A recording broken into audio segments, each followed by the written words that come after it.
Et puis Marc, on démarre avec une bien triste nouvelle, la disparition de Sylvain Fuchs, un agent immobilier de Guy Hockey, fidèle auditeur de Sud Radio. Et Sylvain Fuchs aurait fêté ses 51 ans lundi. Il est décédé brutalement cette semaine et laisse derrière lui trois enfants. Sylvain était un agent immobilier chez Guy Hockey à Mulhouse, une agence que nos auditeurs connaissent bien, puisque grâce au bien coup de cœur, Sylvain aimait profondément, passionnément son métier d'agent immobilier. Il nous le faisait partager.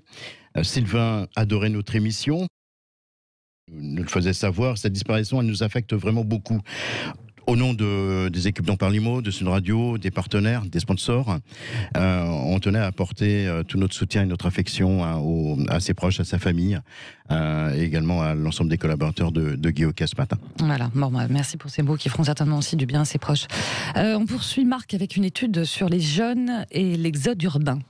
Les jeunes ne sont pas prêts à quitter Paris et les grandes agglomérations, selon les résultats d'une enquête OpinionWay pour Virgile. C'est une start-up spécialisée dans le financement de l'accession à la propriété. Près d'un jeune Français sur deux souhaiterait vivre à Paris et 65% d'entre eux imaginent également vivre dans une autre grande métropole. Voilà, puis on finit avec l'histoire de la semaine. Un agent immobilier de Saint-Malo qui va bientôt réaliser un tour de France en tuk-tuk. C'est quoi cette histoire ? Exactement. Maxime Lefessant, c'est son nom. C'est un agent immobilier malouin qui est pas tout à fait comme les autres. Il a décidé de faire un petit break et de partir en France, sur les routes de France, en tuk-tuk. Dès la rentrée prochaine, il est âgé de 34 ans. Ce papa de 2 jeunes enfants va prendre 3 mois pour aller à la rencontre des Français, pour vivre une expérience humaine original. Alors, chaque semaine, à la rentrée, Maxime nous fera une petite carte postale comme ça pour nous raconter son périple dans On Parle Immo. Pour soutenir son projet, en attendant, on peut le contacter sur les réseaux sociaux. Max le Petit Breton, c'est son pseudo sur sa page Facebook. C'est pas mal. Son compte Instagram. Voilà, puis on suivra Max le Petit Breton. Max le Petit Breton suivra son périple, bien sûr, avec son tuk-tuk. Hein. Exactement. Et en attendant, c'est le Mac de la semaine. Guy Hockey, réseau de franchise immobilière présente Sud Radio, le Mac de l'Immo, décryptage et tendance de l'immobilier. Et puis dans le Mac de la semaine, on s'intéresse aujourd'hui à la rénovation énergétique, Marc. La rénovation énergétique est-elle réservée qu'aux riches ? Avec nous pour en parler, Alice Monet de Texial. Bonjour Alice. Bonjour Marc. Responsable des affaires publiques chez Texial. En 2 mots, c'est quoi Texial ? Texial, en 2 mots, c'est une entreprise qui a plus de 30 ans et qui compte aujourd'hui pas moins de 300 experts en efficacité énergétique. Et avec notre plateforme Mon Expert Rénovation Énergie.fr, nous aidons les particuliers à concrétiser leurs projets de rénovation énergétique au meilleur coût et avec un accompagnement de A à Z, c'est-à-dire avant, pendant, mais aussi après les travaux. Que ce soit d'ailleurs pour des rénovations simples, Marc, ou des rénovations multitravaux. Alors, vous parlez de travaux multitravaux. De quoi il s'agit exactement ? Alors, avant de répondre à votre question, Marc, rappelons que les pouvoirs publics ont mis en place des aides pour inciter les Français à rénover leur logement. On peut par exemple penser à MaPrimeRénov', dont on entend beaucoup parler ces derniers mois. Et ces aides, elles sont de 2 types. Soit on va bénéficier d'une aide pour faire une rénovation simple, c'est-à-dire que je vais uniquement isoler ma toiture, uniquement remplacer mes fenêtres ou encore uniquement changer mon vieux chauffage. Soit on va bénéficier d'une aide pour faire tout ça en même temps. Et c'est ça la rénovation multitravaux. Et c'est ce type de démarche que aujourd'hui les pouvoirs publics veulent promouvoir auprès des Français parce qu'il y a une vraie logique de performance. En gros, à quoi bon changer mon chauffage si la chaleur monte et s'enfuit par mon toit qui serait mal isolé ? Ouais, effectivement. Bon, imaginons que je vive dans une maison de 100 mètres carrés, que dans mon foyer, il y a 4 personnes, que je me chauffe à l'individuel, on va encore plus loin, que mon DPE, mon diagnostic de performance énergétique, soit, allez, on va dire carrément pourri, de classe F. De combien sera mon aide ? Eh bien, c'est là où est le problème. Ou plutôt, Marc. combien ça va me coûter ? Combien ça va vous coûter ? C'est là où on a un sujet. C'est-à-dire que autant il est aujourd'hui abordable de faire des rénovations simples, mais pour la rénovation multitravaux, les aides ne sont pas encore à la hauteur. Je prends un exemple. Vous êtes un ménage avec des revenus dits modestes, dans la maison que vous décriviez, 100 mètres carrés, chauffage individuel, 4 personnes, passoire énergétique. Aide déduite. Et sur base des aides actuelles, si vous réalisez un bouquet de 6 travaux dans cette maison, il va vous rester 40 000 € à payer. 40 000 € pour un ménage modeste, c'est pas rien, c'est même énorme. Mais au final, Alice, est-ce que ces travaux de rénovation, c'est pas réservé qu'aux riches ? Alors, non. Heureusement, comme je le disais, la rénovation énergétique, grâce aux aides, est abordable pour tous les Français s'agissant des travaux simples, des travaux à la carte. Je prends juste un exemple. On pourra être aidé jusqu'à 90% des coûts pour une chaudière biomasse. Par contre, là où vous avez totalement raison, Marc, c'est qu'à l'heure actuelle, la rénovation multitravaux exclut de trop nombreux Français. 40 000 €, pour vous donner un ordre d'idée, c'est plus que le revenu annuel moyen du ménage modeste que je décrivais. Donc, c'est vraiment dommage, car c'est la rénovation la plus logique pour la performance globale d'un logement et pour réduire véritablement la facture. Mais alors, qu'est-ce que vous proposez comme solution ?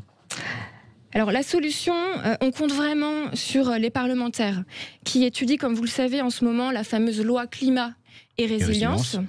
Qui contient tout un chapitre sur la rénovation énergétique. Ça, c'est une très bonne chose. Donc, on compte vraiment sur eux pour rendre le multitravaux accessible à tous les Français. Et ce qu'il faut bien comprendre, c'est que pour bénéficier des aides à la rénovation multitravaux, les pouvoirs publics, aujourd'hui, souhaiteraient rendre obligatoire la réalisation de pas moins de 6 travaux. Donc, pour répondre à votre question, Marc, ce que l'on propose aux décideurs politiques, c'est de privilégier un objectif de résultat pour bénéficier des aides.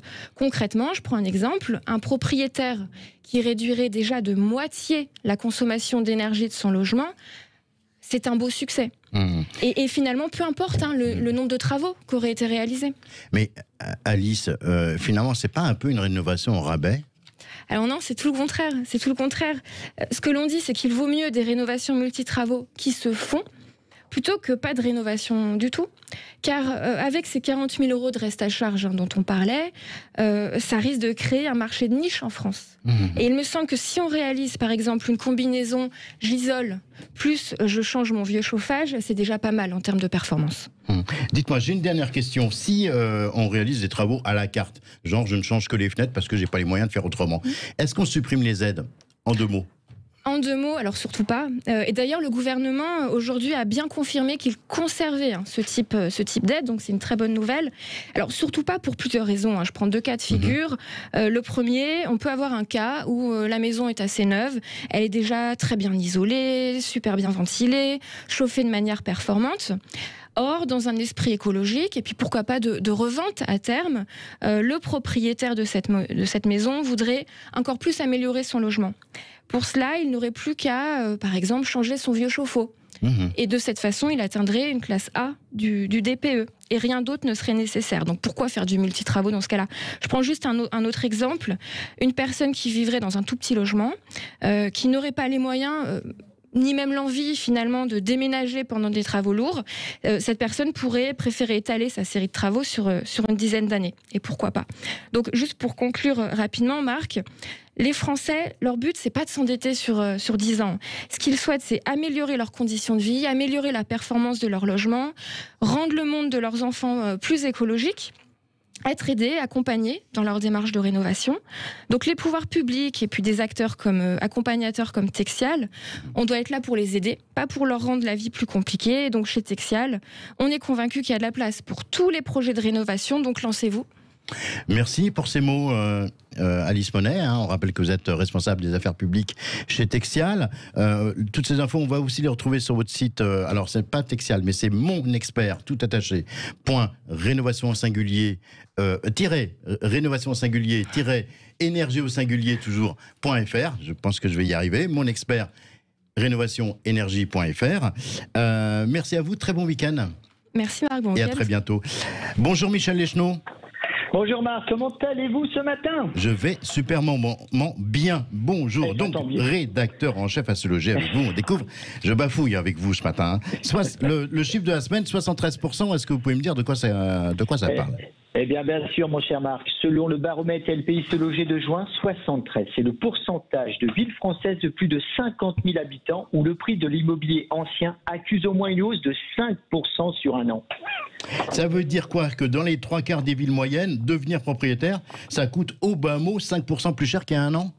Eh bien, c'est exactement ça, mon cher Marc. Mais le baromètre LPI Se Loger nous apprend également que dans 35% des villes de plus de 100 000 habitants, la hausse annuelle des prix des logements atteint, voire dépasse les 8%. Jugez plutôt, Marc, plus 14,3% à Strasbourg, plus 13,3% au Havre, ou encore plus 12,5% à Nantes. Comment on explique cette hausse, Michel? Eh bien, écoutez, si les prix des logements augmentent aussi rapidement, c'est essentiellement parce que les biens disponibles à la vente sont loin, bien loin de répondre à la demande des acquéreurs. Concrètement, dans la majorité des villes françaises, immobilièrement parlant, la situation est pénurique et les mêmes causes produisent les mêmes effets. À savoir que le marché n'a jamais été aussi tendu, que la demande est forte et que les biens sont rares et que plus personne ne cherche à négocier. Par endroit, on dénombre pas moins de 10 acheteurs potentiels pour un seul logement. Ça veut dire que la compétition, elle est rude. Eh bien, je ne vous le fais pas dire, mon cher Marc, en 2021, devenir propriétaire relève même par endroit du parcours du combattant. Voilà, Marc, vous savez tout maintenant. Il ne me reste qu'à souhaiter un super été à toute l'équipe et à tous nos éditeurs, sans oublier, bien sûr, votre femme, avec qui, sans elle, cette chronique ne serait pas tout à fait la même. Merci, Michel, et très belles vacances à vous également. Et puis, à très bientôt. Merci à vous deux. Allez, on se retrouve dans quelques instants pour la suite dont parle Imo Sud Radio. Il est 9h41. Allez, à 10h moins le quart, c'est la suite dont parle Imo, le rendez-vous Imo de Sud Radio. On vous retrouve Marc avec, comme d'habitude, Corinne Joly. Bonjour Corinne Joly. Bonjour. Présidente du groupe PAP. Corinne, c'est l'été et pour certains, c'est l'heure de faire les valises et pour d'autres, l'heure de faire les cartons. Et oui, parce que c'est l'été, ce n'est pas que les vacances, c'est aussi la haute saison du déménagement. Et c'est justement de cela dont on va parler ce matin. D'ailleurs, est-ce qu'on sait combien de Français vont déménager cet été ? C'est assez facile à estimer. En moyenne, tous les ans, il y a 3 millions de Français qui déménagent, soit 10% de la population. Et on sait également qu'un déménagement sur 2 se fait entre juin et septembre. Donc là, on est vraiment dans la haute saison. Donc ça fait 1,5 million de personnes qui déménagent dans l'été. Et le plus gros mois, c'est juillet, c'est celui qu'on vient de démarrer. À lui seul, c'est 15% des déménagements annuels, ce qui fait environ 450 000 personnes qui vont être dans les cartons les jours qui viennent. Ah oui, c'est quand même pas mal, 450 000. Déménager, c'est un peu stressant, vous direz pas le contraire. C'est l'opinion des psys, en tout cas, qui vont jusqu'à parler de ménisme, séisme psychologique. Voilà. Mais bon, en fait, quand on parle de déménagement, ce qui stresse, ce n'est pas uniquement le jour du déménagement en lui-même, mais tout ce qui va avec, changer de logement, de quartier, de ville, de région, devoir trier ses affaires, ses souvenirs. Voilà. Bon, pour tout ça, il n'y a pas vraiment de solution. Le changement, c'est stressant, on le sait. En revanche, on peut quand même jouer sur la gestion du déménagement parce que là, je vais dire une platitude, mais c'est vrai, plus on est organisé en amont, moins c'est stressant. Et ça, quel que soit le mode de déménagement retenu, seul, avec des amis qui vous aident ou en faisant appel à une entreprise de déménagement. Alors justement, Corinne, est-ce qu'on sait quelle est la répartition entre les déménagements qu'on fait seul ou accompagné avec un professionnel ? Oui, on sait approximativement que les 2/3 des déménagements se font seuls, donc sans l'intermédiaire d'un professionnel, et donc 1/3 avec un professionnel. Alors pour les déménagements seuls, c'est toujours un peu la même organisation. On loue une camionnette, on appelle tout le monde, certains font semblant d'être morts, voilà, et puis on achète des pizzas et de la bière. Et puis par contre, quand on passe par un professionnel, là il y a beaucoup plus d'options. Ça va de la mise à disposition d'une équipe avec un véhicule qui va que gérer le transport d'un point A à un point B, jusqu'à la prestation complète où là vous ne faites strictement rien, l'entreprise de déménagement peut faire tous vos cartons, donc là c'est vraiment la formule la moins stressante pour le coup. Mais j'imagine que ce qui pousse quand même la majorité des gens à déménager eux-mêmes, c'est le prix, le coût. Évidemment, ce n'est pas le goût de faire les cartons et de les transporter, ça je crois que tout le monde s'en passerait. On est d'accord. Voilà. Donc évidemment, c'est pour des raisons financières. Il y a quand même quelques précautions à prendre et justement du coup quelques coûts un peu incompressibles. Le premier, c'est faites attention aux assurances. On ne sait jamais, il peut y avoir des accidents, donc vérifiez que vous êtes bien couvert. Et pour et au cas où quelqu'un se blesse et au cas où il y a de la casse, il est tout à fait possible de souscrire à une assurance complémentaire pour couvrir ces risques.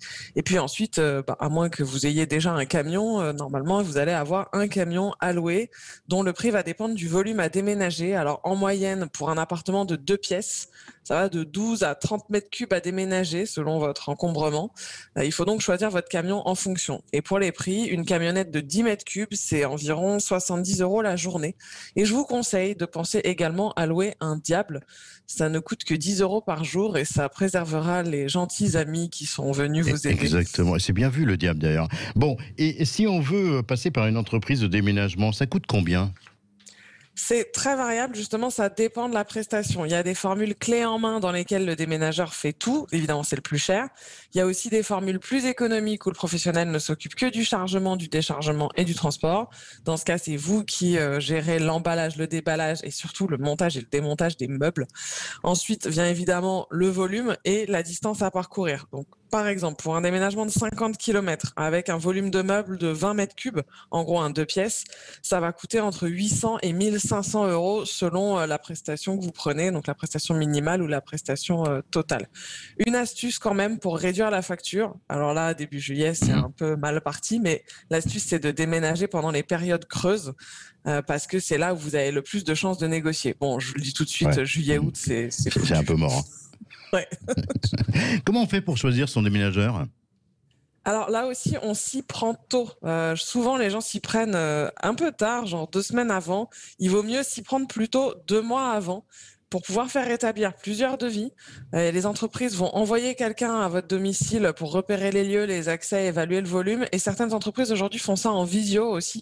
Donc ça peut être très pratique. Il y a des déménageurs indépendants. Il y en a qui sont affiliés à la chambre syndicale ou à la fédération des déménageurs. Ça peut être un gage de qualité supplémentaire.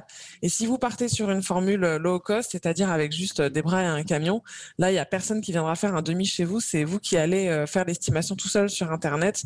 Et l'entreprise, faites attention à être honnête dans vos déclarations car l'entreprise pourra vous facturer un complément si jamais finalement c'est plus vous avez un plus gros volume que ce que vous aviez indiqué. Corinne, qu'est-ce qu'on fait en cas de casse ou quand des affaires disparaissent ? Est-ce qu'on est garanti ?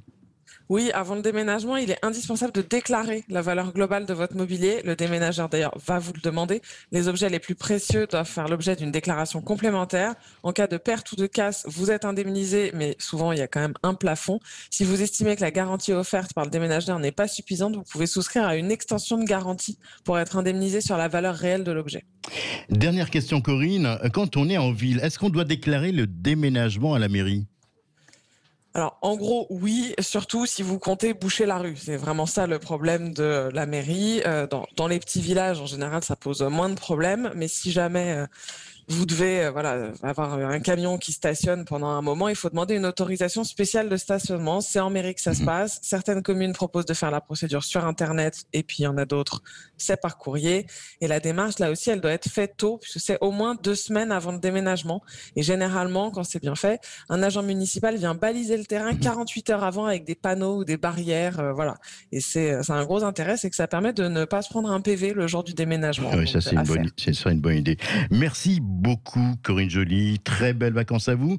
Et surtout, une bonne dernière ligne droite avant l'arrivée du bébé. Merci. Voilà, ça c'est fait, c'est dit. Voilà, donc vous retrouverez avec grand plaisir après les vacances. On rappelle que vous pouvez aussi, vous chers auditeurs de Sud Radio, bénéficier de conseils en prenant rendez-vous sur pap.fr avec un coach immobilier. Allez, aujourd'hui on part en Corrèze où nous attend Jean-François Daned. Il est agent immobilier à Ayen. Bonjour Jean-François. Oui, bonjour Marc, bonjour à toute l'équipe et puis ainsi que bonjour à toute mon équipe d'Afogas, effectivement en Corrèze et Limousin.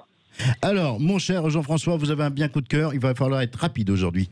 Eh bien, tout à fait. Il s'agit d'un mur et fonds de commerce, l'institution du village à Ayen en Corrèze, dans le 19. Idéalement situé à 25 minutes de gros points touristiques comme Pompadour, la Cité du Val, la Perle du Limousin, Uzerche, Hautefort dans le 24, ainsi que Lascaux. Donc à moins de 25 minutes. Et puis également à côté d'Obja, 10 minutes de Obja avec son célèbre célèbre marché du dimanche matin. Voilà, donc c'est un mur et fonds de commerce bar qui jouit d'une clientèle locale et touristique, puisqu'on a aussi un gros parc de chambres d'hôtes et village de vacances, et le bien bénéficie aussi d'un appartement type T4 et en plus même d'une possibilité d'extension, on va dire, avec création là aussi de chambres d'hôtes. Quel est le prix de ce bar-restaurant ? Ce bien est à 139 000 € FAI. Frais d'agence inclus. Tout à fait, avec les frais, absolument. Merci beaucoup Jean-François Danade. On rappelle que vous êtes agent immobilier à Ayen, c'est une jolie commune en Corrèze. Ce bien, on va pouvoir le retrouver sur les réseaux sociaux de Sud Radio dès la fin de cette émission. Tout de suite aux 48 secondes. Sud Radio, on parle IMO, les 48 secondes. Avec Efficity by Foncia pour vous donner les clés de l'immobilier en toute sérénité. Bonjour Frédéric Fougera, directeur de la communication du groupe Foncia. Frédéric, pour ce dernier 48 secondes avant les vacances, pourquoi doit-on désormais fournir un diagnostic de performance énergétique lors de la vente ou de la location d'un bien immobilier ? Bonjour Marc. Le DPE, diagnostic de performance énergétique, est en effet une pièce obligatoire à fournir lors d'une vente ou d'une location, et sa législation vient tout juste de changer. Le DPE permet d'informer le futur acheteur ou locataire du niveau de performance énergétique d'un bien. Son objectif est de réduire le nombre de passoires thermiques. Sa méthode de calcul est désormais basée sur les caractéristiques physiques et les performances du logement. Son bâti, l'isolation, l'état des fenêtres, le type de chauffage. L'étiquette énergétique du logement, de A à G, est déterminée selon 2 facteurs, la consommation d'énergie et les émissions de gaz à effet de serre, c'est-à-dire les rejets de CO2. Ce DPE a une validité de 10 ans et est désormais opposable, c'est-à-dire qu'il aura la même portée juridique que les autres diagnostics obligatoires, l'amiante, les termites ou l'électricité. Et la responsabilité des vendeurs et des bailleurs est donc à présent et sera à présent engagée. Enfin, le DPE indique une estimation des coûts annuels d'énergie du logement et de son confort, hiver comme été. Il inclut des recommandations pour réduire sa consommation d'énergie, ainsi que des hypothèses de travaux pour améliorer l'étiquette du logement. Voilà Marc, vous en savez à présent plus sur l'obligation de fournir un diagnostic de performance énergétique à la vente ou à la location d'un bien immobilier. Merci Frédéric Fougera, et on vous retrouve avec grand plaisir à la rentrée prochaine. D'ici là, très belles vacances à vous. On rappelle également à ceux qui nous écoutent qu'ils peuvent retrouver cette chronique sur la playlist Efficity by Foncia sur la chaîne YouTube de Foncia. Allez, on parle IMO, c'est terminé pour aujourd'hui. C'est terminé également pour la saison. Il me reste qu'à vous souhaiter de très belles vacances aux commandes du Grand Matin Week-end, ma chère Laurence. Merci beaucoup. Bel été à vous. Surtout, profitez-en bien. Et puis, vous revenez bien sûr à la rentrée prochaine.